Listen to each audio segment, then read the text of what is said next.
iHeart, get ready. Fantasy football is here. Welcome to the Scout Fantasy Show. ScoutFantasy.com is home to the Fantasy Football World Championships and the best players in the world. Real money winners giving their secrets to help you win. Now exclusively on iHeart. This is the Scout Fantasy Show with your host, the one, the only, Dr. Roto.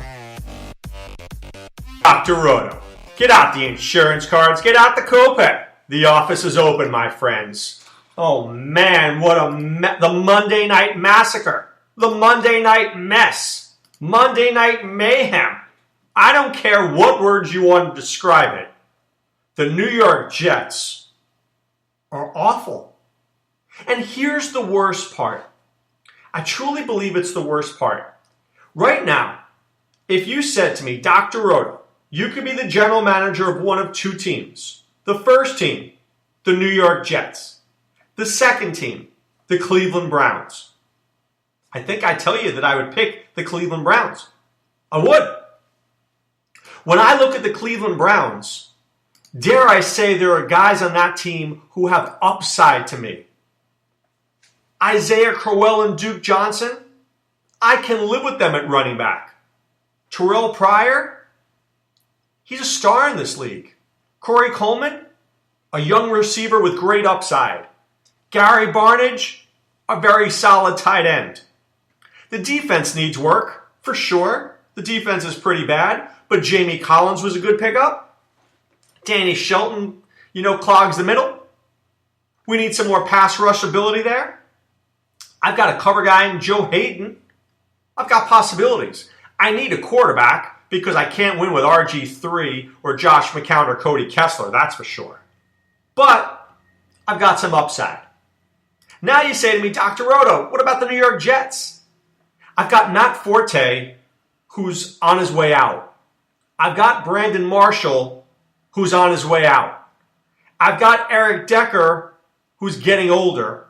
I've got no tight end to speak of. I've got a really good defensive line, right, with Williams and Wilkerson and Sheldon Richardson. I've got an old linebacking core, David Harris. I do like Deron Lee. But I've got no secondary. So, which team would I rather have? I'd rather have the Cleveland Browns because I think there's upside there. The Jets are getting older and they're not very good and they don't have a quarterback. So, this is not a quick fix in New York. This is 5 years of fixing. First of all, they've got to get a quarterback in whose name is not Bryce Petty because Bryce Petty is not very good. Let's not even talk about Christian Hackenberg. I really believe the only reason they took Christian Hackenberg in the draft was that they were desperate for anybody and they took a flyer on this kid and then they realized he wasn't very good either. I mean, they just misplayed this. How about if the Jets? But let's be honest. I think if the Jets took Dak Prescott, they would have cut him too. The Jets just know how to mismanage things. Bilal Powell, a good player. Matt Forte is getting on in years. Who led the team in receiving? Robbie Anderson? I mean, is that what we have looking forward to? Seriously. And I don't want to blame Todd Bowles. I don't think he's a bad coach. I think he did a lot last year with very little. But now people are looking at him saying, this guy stinks. I don't think so. I don't think he's bad. I think the team is bad. And I think the worst part is this. I think the general manager knew the team wasn't great. He didn't want to re-sign Ryan Fitzpatrick. He had all sorts of pressure to re-sign him, all sorts of pressure. But he knew better. He knew this guy wasn't very good. He didn't want to give him $12 million in the offseason. Now, I don't blame Fitzpatrick. The guy went to Harvard. He's not a dummy. He's like, look, I had a great season last year. Let me get $12 million. I'm on my last limbs here. Ryan Fitzpatrick is done. He's a backup in this league. At best. At this point, at best. He's a caddy. $12 million. Are you kidding? So when Decker went down, the season was over. I mean, Fitzpatrick didn't have another guy to throw to. Don't tell me Quincy Enunwa. Quincy Enunwa was a third receiver at best. Quincy Enunwa was used best when he was used like a tight end. I mean, the Jets haven't been good in weeks. Seriously. And where's it getting better? Show me where it's getting better. Leonard Williams is a beast. Deron Lee's a good player. Muhammad Wilkerson's good. But these guys are getting older. Now, Lee is a rookie. So I got to give him a lot of credit. And Williams is still young, but David Harris? Darrelle Revis? Buster Skrine? Oh, man. And how about the Colts? I got to congratulate the Colts for just doing the job. You know, sometimes you go out there against a bad team and you play to their level. But the Colts didn't do that. The Colts just laid it on. 24-3 at halftime. Right? 34-3 at the end of the third quarter. They just did what they had to do. Andrew Luck, 22 for 28, 278 yards, 4 touchdowns. Did his business. Now, I really wish I owned Dwayne Allen yesterday. I needed a big game from Luck and a couple of the Colts to make it deeper, to really cash in some of my leagues. But it wasn't Dante Moncrief who I had. It was Dwayne Allen, 4 for 72 and 3 touchdowns. If I had a little Luck and Allen, I'd be cashing in big time right now. I would be. But Moncrief, 4 for 26 and a touchdown. Dwayne Allen, 4 for 72 and 3 touchdowns. T.Y. Hilton, 9 for 146. I don't know why they don't throw the ball to Frank Gore more. The guy can really do well. But he did rush for 20 carries for 79 yards. They had 40 carries for 139 yards. 40 carries for 139 yards. The Jets were 14 for 36. Do I even need to go on? Seriously, do I even need to go on? But I will go on. And Todd Bowles says that Bryce Petty will start the last 4 games. He will start the last four games. He always planned to do that, he said. Well, I don't know. If that was your plan, Todd, why don't you tell us? I think people out there would have liked to have known that. I mean, Ryan Fitzpatrick, at this point, I don't think you could have benched Ryan Fitzpatrick going into the game because he played reasonably well against the Patriots. That's true, right? That's true. But now you can say, oh, yeah, I was playing to start him. Whatever. It's a mess. It's a mess. Speaking of mess, I'm a little worried. I'm a little worried in Kansas City. And I'm worried for a couple of reasons. 1, if you own Travis Kelce, and 2, if you own Tyreek Hill. Because Jeremy Maclin should play Thursday night against the Raiders. Should. Now, that doesn't mean he will. But I really want Jeremy Maclin out one more week. I need him out one more week. Because I am petrified that Alex Smith will turn to Jeremy Maclin and stop using Travis Kelce exclusively, which is what he's doing now. He's using Kelce and Hill. I'm loving it. The minute Maclin gets on the field, I'm worried that he's going to have to feed Maclin. And that's going to take away from Kelce.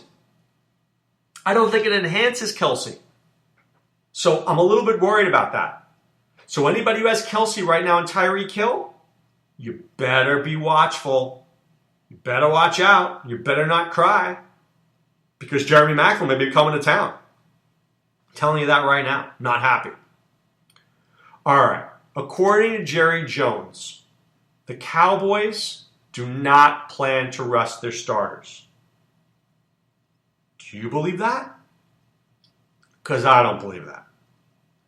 Because in the next week or two, they're going to get home field advantage throughout the playoffs. So it's week 17, right? Are you kidding me that they're going to play Ezekiel Elliott in week 17? Seriously, what happens if he tears an ACL in week 17? It's over.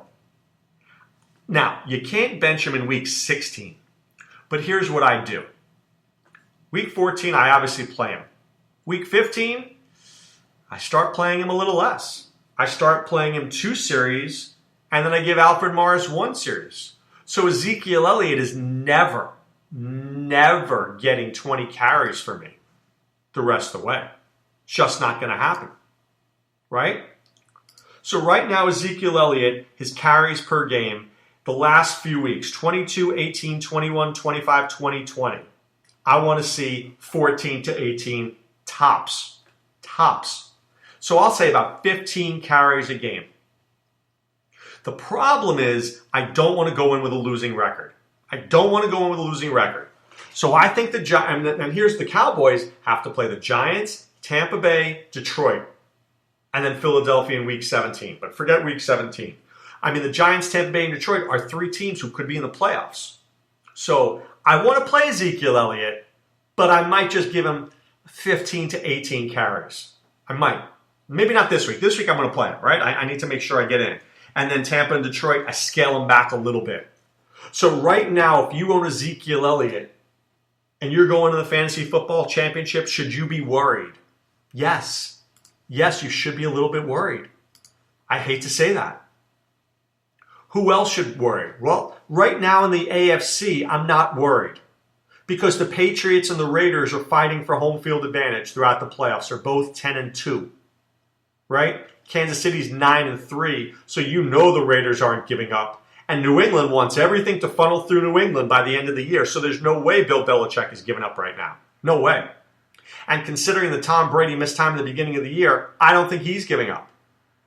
In the NFC, though, Dallas is going to coast. The rest of the NFC is a mess. This is why your league should never, and I repeat the words, never, go into Week 17. You don't even know who's going to be playing. You have no idea who's even going to be playing. So why would you do that? That makes no sense to me. None. So I would end it in Week 16. But look, Week 16, 98.5% of the time, all the guys play who should. Maybe Dallas scales back, but it's very rare that a team's 11-1 and the next best team in the conference is 8-3-1. I mean, really, that's very unusual. Right now, I mean, 10-2, 9-3, but 11-1 and 8-3-1, that's crazy. That's absolutely crazy. So, I think the guys who suffer the most, I'd say are two, Ezekiel Elliott and Des Bryant. After that, Dallas doesn't have that many weapons. Cole Beasley, you got to put some guys on the field. Dak Prescott, I don't think they care about playing Dak because they got Tony Romo. They're not worried. Dak is not gonna sit. Cowboys are fine. We got Tony Romo. We're good. Zeke Elliott's the guy you got to worry about. Zeke is the guy you got to worry about. Love Bell, you don't have to worry about Love Bell. His team's 7-5. David Johnson, you don't have to worry about David Johnson yet. His team is still fighting for the playoffs. Right? So long as they're fighting for the playoffs, they're fighting for you. Right? They're fighting for you. Now, Arizona, it's not going to be pretty, but they're only really, a game or two out when you look at it. So they're going to be fighting. They're going to be fighting. So David Johnson, Lev Bell, they're good. Zeke Elliott, not so good. So this is what happens, right? This is what happens. All right, some more news that we're going to talk about. And I think this is actually big news here. Earl Thomas is considering retirement. But I'm not worried about him retiring. I'm worried about him right now.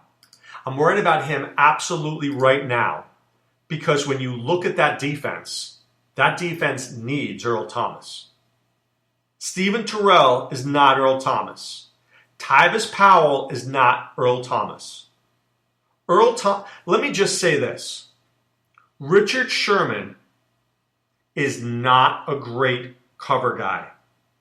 He's good, but he's not great. I never look at Richard Sherman as a matchup when I'm deciding to play a receiver and go, oh, Richard Sherman's on him. I never feel that way. I think Richard Sherman's smart. He's crafty. He's a veteran. But I don't go lockdown. And I think a lot of it was that Earl Thomas and Cam Chancellor make Richard Sherman a better player because they protect him. Because they're so good. But let me tell you something. If there's any team who can expose the Seattle Seahawks, it's the Green Bay Packers. Right? You give Rodgers some time. So it's all going to come down this week to the pass rush. Can the Seahawks force Rodgers to make bad plays? Because if Rodgers has time, he will pick apart this defense because Earl Thomas was a linchpin. I think the one guy they could ill afford to lose is Earl Thomas. They miss Cam Chancellor. Cam Chancellor is out for a few weeks. Right? Cam missed weeks 5, 6, 7, 8, 9. Right? 5, 6, 7, 8, 9.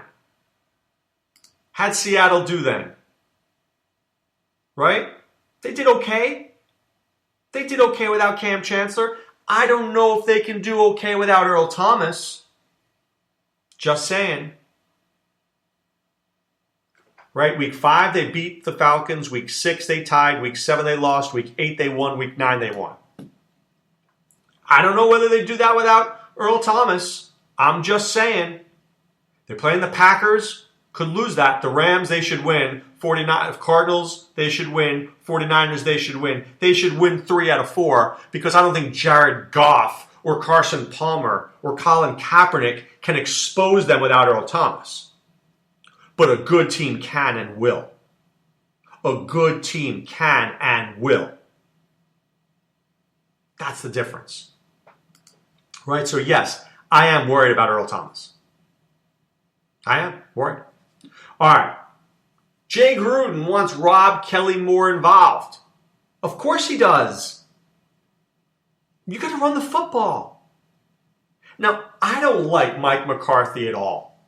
I really don't. I don't value Mike McCarthy as a coach in Green Bay. But let me say this.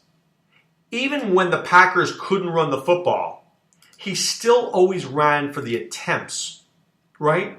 Because the run sets up the pass. The run sets up the pass. Now listen to these numbers. Week 8 in Cincinnati when R. Kelly got the job really, 21 for 87 and a touchdown. Week 9 they were on bye. Week 10, 22 for 97. Week 11, 24 for 137 and 3 touchdowns. Look at that. Now, on Thanksgiving, 14 for 37 and against Arizona, 14 for 63. Not enough attempts. Jay Gruden is 100% correct. I know it doesn't seem like a difference, but it is. Those 8 attempts make the defense have to respect the run. If they respect the run, what does it open up? The play-action pass. And Kirk Cousins can be deadly throwing the ball to Deshaun Jackson and Jamison Crowder. So I think even though the Philadelphia Eagles have a tough front 7, I think Rob Kelly will see the football. I do. I think he will get close to 20 carries. And it'll help them throw the ball downfield to Deshaun Jackson, who I really like this week in a narrative game. I do. I like him in a narrative game. You know Dr. Roto loves some narratives, right? Deshaun Jackson back in Philadelphia. Deshaun Jackson's going to be a free agent. Somebody needs him next year because it's not the Redskins. The Redskins have Ryan Grant. They have Josh Doxson. They have Jamison Crowder. They don't need Deshaun Jackson. He's gone. See ya. Bye-bye. If anything, we could argue that that team is better with 2 tight ends and a running game. So, Deshaun Jackson's history. Don't you think this week that Deshaun Jackson wants to show Philadelphia how good he can play and that he's worth a big contract? Because if he doesn't go out west where he's originally from, if he doesn't go to San Francisco, which was my original opinion this year, he'll go to Philadelphia because they know him and love him. And they could use him. They could use him big time. Because let me tell you something, Nelson Aguilar stinks. Jordan Matthews is a slot guy. They need a speed receiver because Dorial Green-Beckham is not a speed receiver. He's a big target. He's Plexico Burress. But if you had Matthews with Dorial Green-Beckham and Deshaun Jackson and Zach Ertz, now you're on to something. You don't have to get Deshaun Jackson the ball more than 4 times a game. But if he goes 4 for 84 and a touchdown, Deshaun Jackson will be very happy. He just likes to find the end zone. Loves to find the end zone. But right now, it's time to put away the insurance cards, put away the copay. The office is closed, my friends. So tomorrow we'll take a look at the waiver wire. Can't spend a lot of time on the waiver wire because we're in the playoffs right now. And a lot of leagues, they have no more waiver wire pickups. But if you're in a league that does have waiver wire pickups, I'll go through some players for you tomorrow to look at. Right? We'll see if we can find some hidden treasure. There's not a lot out there. There's not a lot out there. So this is a good time to hone in on getting a better defense, a better kicker, better tight end, You're not going to get a better quarterback at this point. You're in. You're in on your guy. Go in. I also want to encourage you to check out scoutfantasy.com. Enter the promo code ROTO. That's ROTO. You pay for 1 month. We'll get you 2 more for free. It's as simple as that. And you can be a member of the Scout Army. And when you're a member of the Scout Army, you get access to the premium forums where we answer your questions. You get access to our Scout Scores, which are an incredible tool for DFS. You get access to some of the great minds in the fantasy football industry, including Adam Ronis, Sean Childs, Joe Jefferson, Mark Deming, and of course myself, Dr. Roto. All right, guys, back tomorrow. I'm wishing you all a great day. Be well. Take care. Thanks for listening to the Scout Fantasy Show. There's never been a better time to join the Scout Army. Visit scoutfantasy.com. Use the promo ROTO for 2 months free. And don't forget, fantasy players, please thumbs up the podcast on the iHeart app. See you next time. Go Scouts!